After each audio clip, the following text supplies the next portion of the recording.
Hello viewers, welcome to my channel. और आज के वीडियो में हम सीखेंगे एनसीईआरटी क्लास 10 चैप्टर नंबर 10 है, एक्सरसाइज 10.2 क्वेश्चन नंबर 8 है। कह रहा है quadrilateral ABCD is drawn to circumscribe a circle, prove that AB plus CD is equal to AD plus BC है। ठीक है, तो ऐसे इसका कुछ फिगर दिया हुआ था हमें। ये सर्कल बना हुआ है और ये पॉइंट है इसमें PQRS, और ये क्वाड्रिलेटर है जो इस सर्कल को अंदर किए हुए। ठीक है, तो ये क्वेश्चन था हमारा। तो ये कह रहा है कि इसको प्रूव करो कि मतलब AB, ठीक है, प्लस में CD ये बराबर है किसके, AD प्लस में BC के। ये प्रूव करना है। तो देखो एक थ्योरम है हमारे पास इसी में, वो है the length of the two tangent from an external point to a circle are equal. ठीक है, तो कहने का मतलब क्या, वैसे तो मैंने प्रीवियस वीडियो में बताया था आपको, फिर भी मैं बता देता हूँ आपको, इसमें फिर से एक्सप्लेन कर देता हूँ।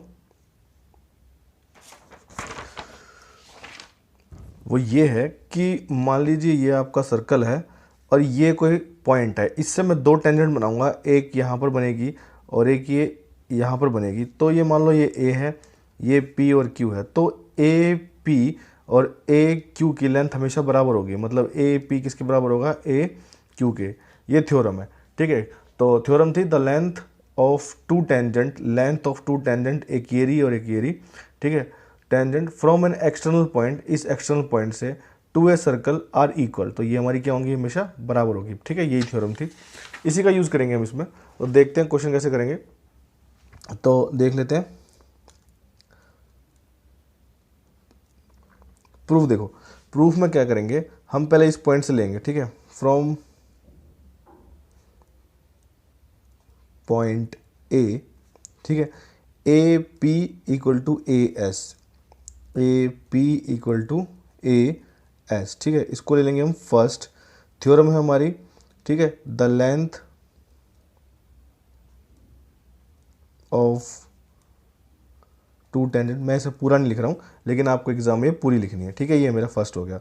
अब देखो मुझे प्रूव करना है AB, तो मैं AP तो मैंने ले लिया। ठीक है, तो AP में मैं PB को जोड़ूंगा तभी ये AB बनेगी। ठीक है, तो मैं क्या कर रहा हूँ कि ये लेफ्ट साइड में है तो मैं इसको भी लेफ्ट साइड में लूँगा। ठीक है, फ्रॉम पॉइंट B लेंगे, फ्रॉम पॉइंट B। तो मैं इसको ले रहा हूँ क्योंकि मैं देखो जब हम बाद में इनको ऐड करेंगे तो AP में लेफ्ट वाली चीज़ें लेफ्ट में ऐड होती है और राइट वाली चीज़ें राइट में ऐड होती है। तो लेफ्ट में AP के साथ ये P भी ऐड हो जाएगी, तो AB पूरी बन जाएगी, मुझे यही चाहिए। ठीक है, तो ये हो जाएगा BP इक्वल टू में BQ। इसको ले लेते हैं सेकंड, और रीजन में रहेगा थ्योरम आपकी सेम। देखो BQ। ठीक है, अब देखो यहाँ पर क्या प्रूव करना है, मुझे CD प्रूव करना है, CD। तो CD के लिए मैं क्या करूँगा, मैं पहले C से पॉइंट लूँगा, तो CR को लूँगा ताकि ये भी मुझे लेफ्ट में मिल जाए। ठीक है, फ्रॉम पॉइंट C से लूँगा मैं, क्या हो जाएगा, CR इक्वल टू CQ। इसको ले रहा हूँ मैं इक्वेशन थर्ड, रीजन रहेगा सेम। ठीक है, आपको पूरी थ्योरम लिखनी है, मैंने लिख रहा हूँ यहाँ पर। अब देखो फ्रॉम पॉइंट D, ये हो जाएगा DR बराबर में हो जाएगा DS बराबर। तो ये इसको ले रहा हूँ मैं इक्वेशन फोर्थ, रीजन रहेगा आपका सेम। ठीक है, जो ऊपर लिखा था। अब ज़रा देखो, मैंने क्या कहा था कि लेफ़्ट वाली चीज़ें ले ली मैंने, मुझे क्या चाहिए था, मुझे ये चाहिए था क्वेश्चन में AB प्लस CD लेफ़्ट में। ठीक है, इक्वल के इधर AB प्लस CD चाहिए, तो लेफ़्ट में देखो मैंने क्या लिया, AP ले लिया ताकि मुझे AP मिल जाए। फिर ये BP प्लस होगा तो क्या बन जाएगा, मेरा पूरा AB बन जाएगा। CR मतलब ये ले लेंगे, फिर DR ले लेंगे तो ये पूरा CD बन जाएगा। तो सब जो मुझे चाहिए था लेफ़्ट वाला मैं लेफ़्ट में ले लिया। ठीक है, ये सारी लेफ़्ट की चीज़ें जो थी मैंने सारी लेफ़्ट में ले ली। अब ऐड कर देंगे इनको। ठीक है, अब देखते हैं,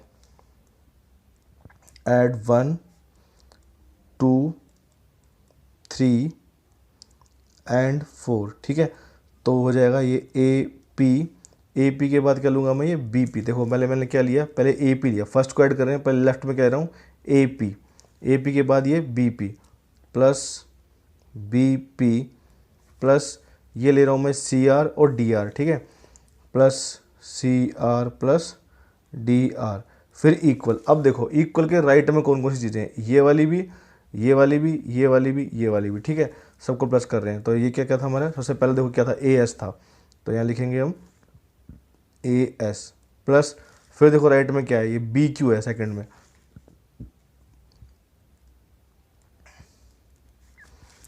फिर है सी क्यू, ठीक है, लिखो सी क्यू, फिर है डी एस, लिख दो, ठीक है। अब देखो क्वेश्चन, अब ये ए पी और बी पी, ठीक है, मैं दिखाता हूँ आपको, देखो ए पी और बी पी क्या बन रहा है, ए बी बन रहा है पूरा, ठीक है, तो लिख दो यहाँ पर ए बी प्लस, अब देखो यहाँ पर ये सी आर और डी आर क्या बन रहा है, सी डी बन रहा है ना पूरा, तो लिख दो यहाँ पर, ये हो जाएगा आपका सी डी। अब देखो मेरे पास यहाँ पर है ए एस, ठीक है, और डी एस, इनको इकट्ठा लिख लेते हैं, A S plus D S plus में बी क्यू प्लस में सी क्यू, ठीक है, इन दोनों को मैंने एक साथ लिख लिया, ठीक है, इससे कोई फर्क तो नहीं पड़ता आगे पीछे लिखने से। तो A B plus C D is equal to, A S और डी एस क्या बन रहे हैं, देखो यहाँ ध्यान से, ए एस और डी एस, ए डी बन रहा है पूरा, ठीक है, तो यहाँ लिख दो फिर इसको, ये हो जाएगा ए डी, और बचा हुआ क्या बचा आपका बी सी प्लस में बी सी। अब जब देखो ये जो चीज़ आई है मेरी, यही तो आ गई, यही तो प्रूव करनी थी, बस आ गया क्वेश्चन, ठीक है, हैंस प्रूव लिख दो,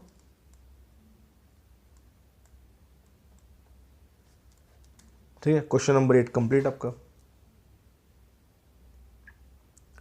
क्वेश्चन नंबर 9 देखो इंपॉर्टेंट क्वेश्चन है, कह रहा है इन फिगर 10.13 10.13 उसमें दिया हुआ है एनसीईआरटी में, एनसीईआरटी में ये 10.13 से फिगर दी हुई है ये वाली, कह रहा है X Y and X dash Y, X Y and X dash Y dash जो है आर टू पैरेलल टेंजेंट है, पैरेलल टेंजेंट है, पैरेलल टेंजेंट का मतलब क्या है कि ये भी 90 मिल गया मुझे, ये भी 90 मिल गया, ठीक है ना, पैरेलल है तो मतलब क्या होगा, ये डायमीटर से ही होके जाएगी, ठीक है, तो ये क्या हो जाएगी 90। हमने जब से 10.1 करी थी उसमें एक वो था फिलिप्स था उसमें था ये, ठीक है, तो करा आर टू पैरेलल टेंजेंट है to a circle with a centre O, with centre O है, and another tangent A B, एक और ए बी टेंजेंट है, ठीक है, तो वो क्या करती है, वो कहती है with sorry A B with point contact C, तो सी पॉइंट ऑफ कॉन्टेक्ट है उसका, intersecting X Y at A and X dash Y dash at B, तो मतलब इस वाली लाइन में यहाँ टच करती है और इस वाली को यहाँ इंटरसेक्ट करती है यहाँ से, तो कह रहा है प्रूव करो एंगल ए ओ बी जो है, एंगल ए ओ बी का है ये 90 डिग्री निकला है हमारा किसी तरह, ठीक है।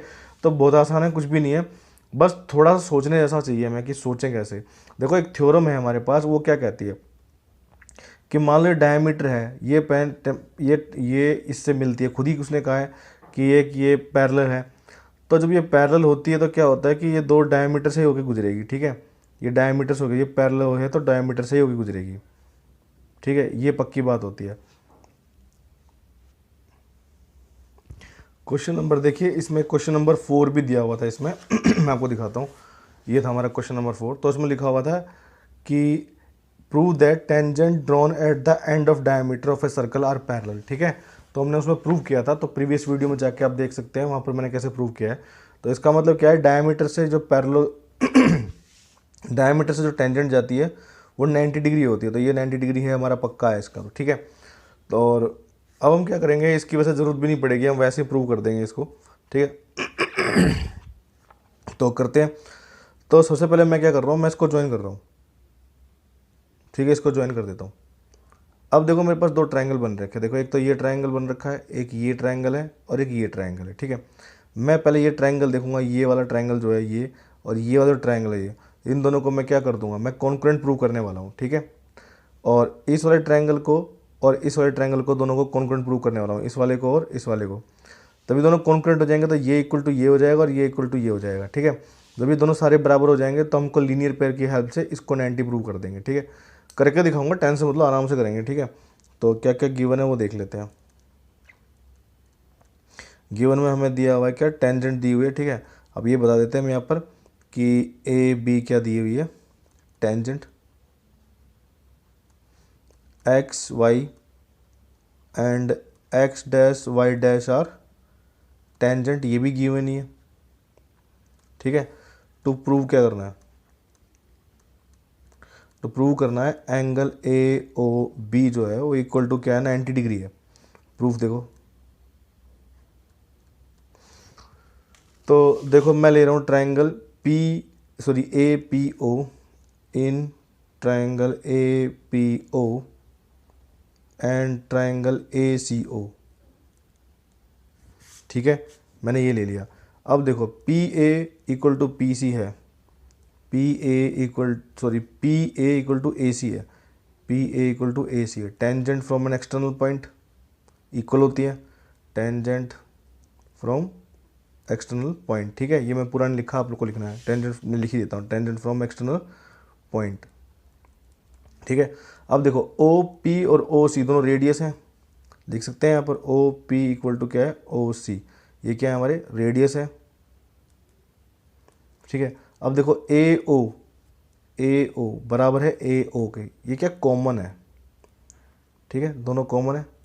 So triangle A P O is concurrent to ठीक है ट्राइंगल ए सी ओ। ठीक है, तो मैंने देखो ए ओ, देखो यहाँ पर दिखाता हूँ मैं आपको, मुझे पता नहीं चला। देखो ए ओ बराबर में ए ओ, दोनों ट्राइंगल्स में, तो ये दोनों बराबर हो जाएंगे, तो हमने इसको दोनों को कॉमन ले लिया। तो ये ट्राइंगल ए पी ओ और ए सी ओ दोनों क्या हो जाएंगे, दोनों हमारे कॉन्कुरेंट हो जाएंगे। तो हम बता सकते हैं कि ये वाला जो एंगल है हमारा, एंगल 1 और एंगल 2 ले लेते हैं इसको। ठीक है, तो एंगल 1 बराबर में हो जाएगा angle 2 by C P C T. ठीक है, corresponding part of concurrent triangle ये हो गया।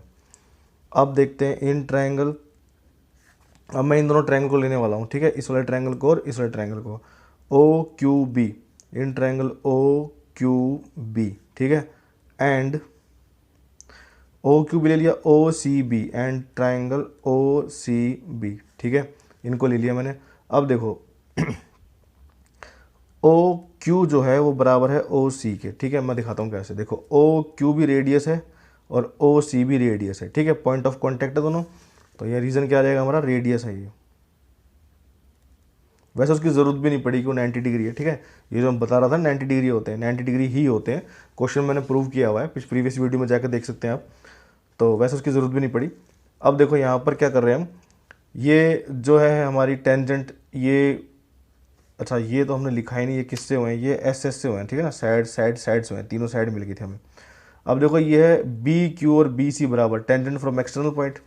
ठीक है, तो लिख देते हैं, देखते हैं बी क्यू बराबर में बी सी है tangent from external point, tangent from external points they are equal, है ना। और अब देखो ओ बी, फिर से वही आ गया, दोनों ट्रायंगल है हमारे, ये वाले ट्रायंगल, इसमें ये ओ बी कॉमन है, तो बता देते। तो ये हो जाएगा ओ बी जो है बराबर में है ओ बी के, क्या ये कॉमन है। ठीक है, so triangle O Q B जो है वो कॉन्कुरेंट है ट्राइंगल ओ सी बी के। तो जब ये दोनों ट्राइंगल हो जाएंगे, कौन किससे हो, ये साइड से हो गए। ठीक है, अब मैं क्या ले रहा हूँ यहाँ पर एंगल 3 और एंगल 4। तो एंगल 3 और 4 कितने बन रहे हैं यहाँ पर, देखो ज़रा ध्यान से, ये दोनों तो क्या बन जाएंगे, इक्वल हो जाएंगे। ठीक है, तो मैं लिख देता हूँ यहाँ पर एंगल 3 इक्वल टू एंगल 4। ठीक है, by C P C T. अब ज़रा ध्यान से देखेंगे यहाँ पर, तो देखो एंगल 1 2 3 4 इस पूरी स्ट्रेट लाइन को बना रहे हैं, तो मतलब क्या बन जाएगा, सबका सम कितना हो जाएगा 180। तो लिख देते हैं, देखो angle 1 plus angle 2 plus angle 3 plus angle 4 is equal to 180 degree है। ठीक है, ये क्या है, लीनियर पेयर है, लीनियर पेयर फॉर्म कर रहे हैं। लेकिन एंगल 1 किसके बराबर है, 2 के बराबर है। ठीक है, तो मैं इसको रिप्लेस करता हूँ एंगल 2 प्लस में एंगल 2। ठीक है, ऐसा रिप्लेस करता हूँ। और 3 किसके बराबर है, 4 के बराबर, तो प्लस में एंगल 3 प्लस में angle 3 is equal to 180 degree, ऐसा ले सकता हूँ मैं। यहाँ लिख देता हूँ एंगल 1 बराबर किसके था, एंगल 2 के, और एंगल 3 बराबर किसके था, एंगल 4 के, इसलिए मैंने इसको रिप्लेस कर दिया। ठीक है, इसलिए यहाँ रिप्लेस कर दिया।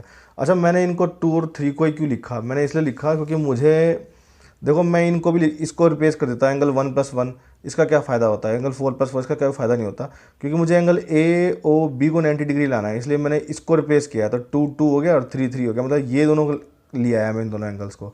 ठीक है, तो तो twice of angle 2 plus twice of angle 3। ठीक है, इसका भी ट्वाइस, इसका भी ट्वाइस। ठीक है, ब्रैकेट बंद कर देते हैं, इज इक्वल टू कितना हो जाएगा 180। तो 2 को बाहर निकाल लेते हैं, कितना हो जाएगा एंगल 2 प्लस में angle 3 is equal to 180 degree. तो एंगल 2 प्लस में एंगल 3 इज इक्वल टू कितना आ जाएगा 180 बाई 2, काट दो 90 आ जाएगा। ठीक है, डिवाइड हो रहा है, ये वहाँ से डिवाइड हो जाएगा ना, एंगल 2 प्लस में एंगल 3 इक्वल टू कितना आ गया 90 डिग्री। अब ज़रा ध्यान से देखो कि जो एंगल 2 और 3 हैं दोनों मिलकर 90 बना रहे हैं, तो ये बन रहा है एंगल ए ओ बी। बस क्वेश्चन ख़त्म। यहाँ पर बता दो कि एंगल 2 प्लस में एंगल 3